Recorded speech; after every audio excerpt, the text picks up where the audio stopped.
بانی P T I bar bar deal مانگ رہے ہیں۔ وزیر مملکت برائے قانون بیرسٹر عقیل ملک کی پروگرام ٹو نائٹ ود سمر عباس میں گفتگو بولے، ڈیل حکومت نہیں دے رہی۔ سیکرٹری اطلاعات پی ٹی آئی کا ڈیل کے حوالے سے نون لیگ کو چیلنج۔ شیخ وقاص کہتے ہیں کہ نام بتائیں کس نے تحریک انصاف کی طرف سے ڈیل مانگی۔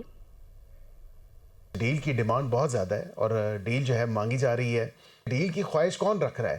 ڈیل کی خواہش تو عمران خان صاحب کی طرف سے ہے اور وہ کب سے ڈیل کی خواہش کر رہے ہیں، لیکن ڈیل ان کو میسر ہو نہیں رہی۔ نون لیگ والوں کو صرف ایک ہی پیغام دوں گا، اتنا اچھلنے کی ضرورت نہیں ہے۔ کس نے تم لوگوں کو کہا ہے کہ ہم کو ڈیل لینے لگے ہیں، یا کس نے کہا ہے کہ تحریک انصاف خوش ہو رہی ہے؟ تحریک انصاف کل بھی ڈیل پہ لعنت بھیجتی تھی اور آج بھی ڈیل پہ لعنت بھیجتی ہے۔ ہاں تھی آفر یہی کہ آپ 10-15 دن میں خان کو ریلیز کر دیں، مگر پاکستان تحریک انصاف جو ہے انہوں نے وہ نہیں کوئی اس قسم کی ڈیل لی۔ ہم عمران خان صاحب کی صحت جو ہے وہ بڑا پرائم وہ ایشو ہے اور اس کے اوپر بالکل لوگ آرام سے نہیں بیٹھیں گے۔ اگر پھر انہیں ایسی یہ معاملہ چلایا تو پروٹیسٹ بھی ہو سکتی ہے۔